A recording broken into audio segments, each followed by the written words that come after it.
I'm Lance Lysowski, the Sabres beat writer for the Buffalo News. A bit of a different background today, not all that exciting. I'm at the Buffalo News office, stepped out to record this video as part of our Atlantic Division offseason review series. Only two parts. The first part, of course, which this video you will see attached to. Awkward sentence. But anyways, it is the top four teams in the division from last season, really the top four teams in the division in recent seasons. That is the Boston Bruins, Tampa Bay Lightning, Toronto Maple Leafs, and Florida Panthers, the defending Stanley Cup champion Florida Panthers. Now, each of these teams, of course, the Sabres are going to have to pass one of them to reach the playoffs, most likely. Now, of course, the five teams from the Atlantic, five of the eight, could technically gain a playoff spot because of the wild card. So there is a path to making it without leapfrogging the Bruins, Lightning, Maple Leafs, and Panthers. But for the Sabres to give themselves the best opportunity, they realistically need to finish above one of these four. Now, that is a very daunting task, especially when you look at what these teams did this offseason. Now, the Boston Bruins, you could poke holes through what they did this summer. And some people have. They've criticized giving that contract to Elias Lindholm, of course, the longtime center of the Calgary Flames, who spent last season with the Vancouver Canucks. Nikita Zadorov, the former Sabres first-round draft pick, left Vancouver, signs with Boston. And the Bruins, really their big play, which kickstarted this whole summer, was trading Linus Ullmark to the Ottawa Senators. Created the cap space. Boston still has a number one goalie in Jeremy Swayman. They added Joonas Korpisalo as a backup. Plus, they have Brandon Bussey in Providence, a really good goalie depth chart. Even Korpisalo is much better as a 2 than he is as your number 1. And really, guys, when you look at this team, it's built on that back end. And, of course, you have Pasternak, you have Brad Marchand, and now this team finally replenished a little bit of its depth down the middle since losing Patrice Bergeron and David Krejci. But the strength is that blue line. It's Charlie McAvoy. It's Hampus Lindholm. It's Nikita Zadorov. It's the other pieces that they have there. And their coach, Jim Montgomery, it is a very strong defensive team. So, to summarize, very difficult to envision this group taking a step back. Everyone thought it was going to be last season, and of course, they were not able to replicate that historic regular season from 22-23. Still very good, though. Still one of the best teams in the Eastern Conference. Just couldn't get past a very good Florida Panthers team in the playoffs. Then you go down to Tampa Bay. That is the next team, really. And the Lightning lost Steven Stamkos, lost Mikhail Sergachev, got younger J.J. Moser, defenseman from Utah in that Sergachev trade. You have Connor Geekie, former teammate of Matt Savoy's and Zach Benson in Winnipeg. Geekie, a big center, drafted by the Arizona Coyotes. Coyotes have so many prospects now. They got Sergachev. We'll see if Geekie, how he fits. Not a full-time NHL player yet. There's a bit of a question mark there. Lightning got rid of Tanner Jeannot, salary dump. You know, really, you look at this team, the top six is still very good. They got Jake Gensel. I left that part out. That's where all the Stamkos money went. Gensel, really an exceptional goal scorer. He'll help them improve at 5-on-5. The Lightning, this was overlooked during the regular season because their power play was so prolific, but at 5-on-5, they were terrible. They were a really bad 5-on-5 team, which must have led to these seismic changes that we're seeing here. But they still have Braden Point, they still have Chiarelli, they still have Nikita Kucherov. That top six should be considered one of the best in the conference. It's the bottom six, though, that this team doesn't have. Remember, when they won the Stanley Cups, you heard a lot about Yanni Gourde. That bottom six was such a strength. Even Ross Colton a couple of years ago, a really good third or fourth line center in the right situation. But now you're talking about Zemgus Girgensons. And it's a different group. Not as much physicality, not as much abrasiveness. There's going to be more speed because this team was too slow last year. That's why Girgensons was a target for them when unrestricted free agency opened. They had to get faster. They were too slow in certain areas of the ice. But again, when you look at what they have, if they get better contributions from players like Connor Sherry, that's a difficult bet. But when you're thinking about problems on this team, that ranks pretty low when you compare it to others in the division. So again, they still have Victor Hedman. They still have Eric Chernak. Perbix was a really good defenseman for them. They got Ryan McDonough back from the Nashville Predators. This is going to still be a very good team if Vasilevsky is healthy and playing to his potential, because they still have that high-end talent, arguably the best coach in the NHL in John Cooper.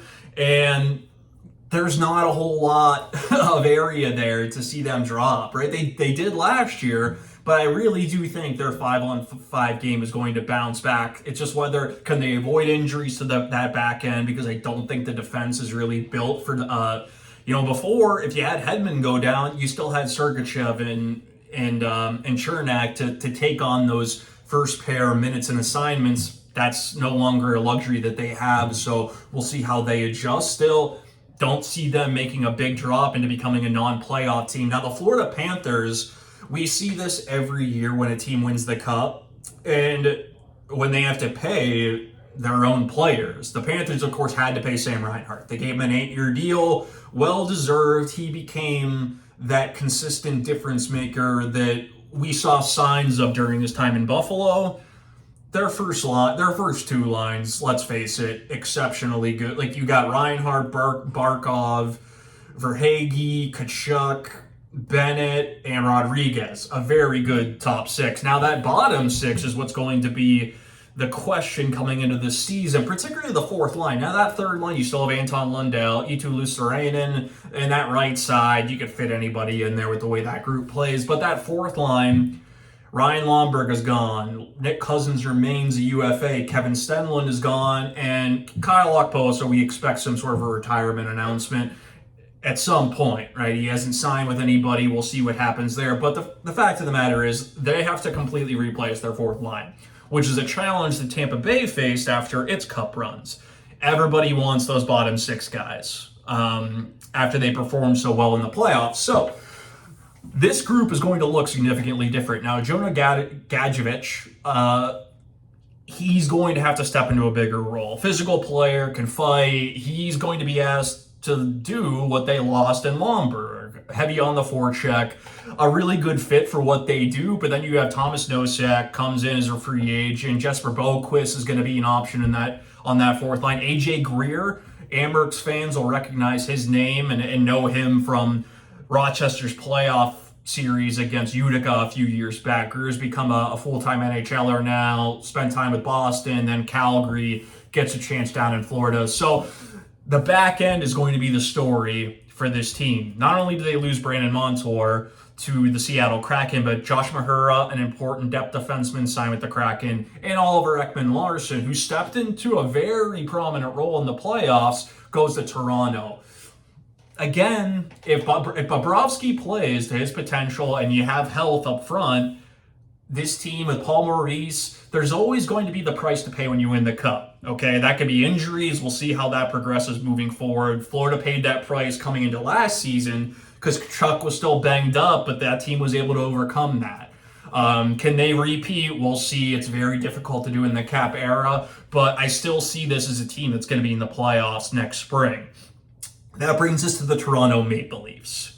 I don't like what they did this offseason. I'm not saying that just because I cover the Sabres. I have no bias or allegiances. I'm just analyzing this from the outside looking in. Now, Craig Berube is the type of coach that this group needed. I'm not suggesting that Sheldon Keefe should have been fired or isn't the right person for that job. To be honest with you, I think Brendan Shanahan should have been fired and the changes should have been at the top. And Keefe's going to be a good coach. I see him having success in New Jersey, but this team needed a different voice, somebody with a different approach, and I think that Berube should work wonders with that core.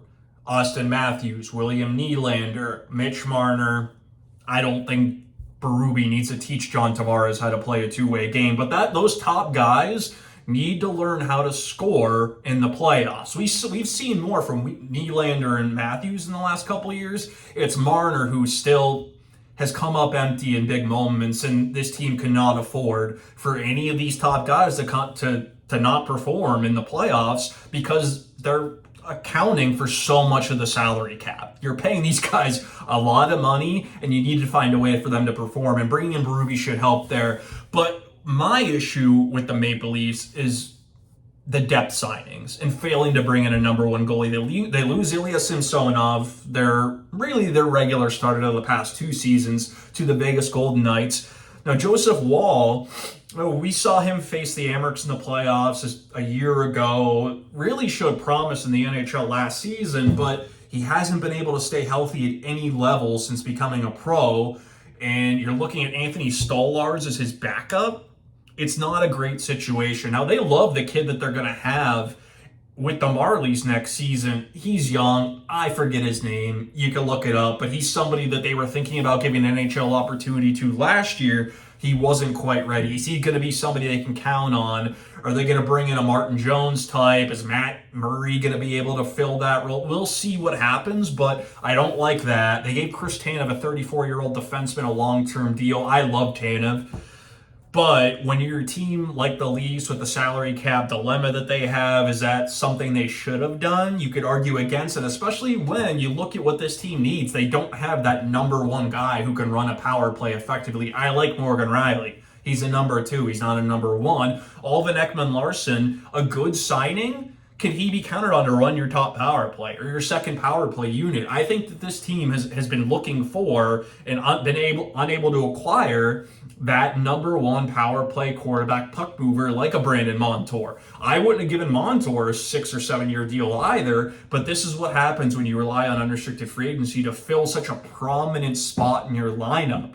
Now, again, is this team realistically going to take a step back? For that to happen, for them to miss the playoffs, you're talking about a long-term injury to a player like Matthews, Nylander, or Marner. That really is the only way I see this happening, or some very severe growing pains under a new coach. And let's face it, they are going to be relying on young players like Matthew Nyes, Pontus Holmberg, and Nick Robertson to produce. You know, this team can't be relying on Alex Nylander to earn an NHL contract with the Marlies and come up and score goals. Somebody else is going to have to do it. I like Nyes. He's got an Alex Tuch, presence about him where I think he could become that dynamic power forward who could skate and create plays and just wreak havoc on the forecheck. But again, until he's done in the NHL, it's difficult to really count on that happening for him to be a 30-goal guy. Let's see if it can happen. But again, the hesitancy or the inability to solve the issues with this roster and the way it's constructed really have to raise concern for Leafs fans and anyone who follows that team on a regular basis. I just don't understand the unwillingness or the hesitancy to move one of those big guys. It's tough. Those are painstaking moves. We saw the months of negotiations that Kevin Adams went through when he traded Jack Eichel. Different circumstances, of course, but these aren't moves that are easy to make. But Marner has trade value. He's somebody a team like, let's say, Vegas, for example, would be interested in. And he's somebody who can help you recoup the depth that you've really lost by spending so much on only 4 players on your roster. The Sabres, to their credit, have had success against Tampa Bay and Toronto in particular. Now they need to reverse their fortunes against Boston and Florida. Those are 2 teams they've really struggled against. They've had close games against the Panthers, but there was the bench minor Granato took last season. There was the April loss when Devin Levi went against Alex Lyon the year before. These have been close games, very, for the most part. They've been very competitive. Buffalo really wants to beat Florida. Let's see if they can get over the hump. And I think that although Tampa did some interesting moves, I think that there still is room in summation for Detroit or Buffalo to become a playoff team in this division. I don't think those top 4 are as strong as you may believe. Boston and Florida, yes. And I say that about Florida because their general manager, Bill Zito, has done such a fabulous job recouping depth in years where you would think they'd have trouble replacing players.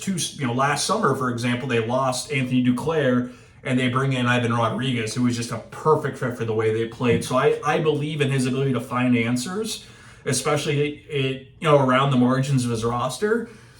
And they still have elite goalies. I still believe in those two teams, the way they defend, the coaching. It's the other two where I think there is room for a team, Buffalo or Detroit in particular, to take that jump. We'll get into part 2 in my next video. That'll be, of course, Detroit, Ottawa. We'll spend time on Montreal, but I want to really talk about those other two in the context of Buffalo and how the Sabres really are going to match up against the Senators and Red Wings moving forward. One has a new coach, the other overhauled the forward group a little bit. We'll get into more details in our next video and the next story, which you'll see in the Buffalo News Online and on the website. I'm Lance Lysowski. Have a great week. Thank you again. No mailbag this week, but if you have a question for the future, I already have leftovers that I can use. Email me, LLYSOWSKI@buffnews.com. Find me on X, LLYSOWSKI. I'm Lance Lysowski. We still have a month until Sabres rookie camp and prospects challenge. We're still going to be bringing you coverage in any way we can. I had a story last week explaining where Yuri Kulik fits now. Consolanius is coming to North America, United States. That story was in Tuesday's paper. Thank you again. Stay tuned and take care.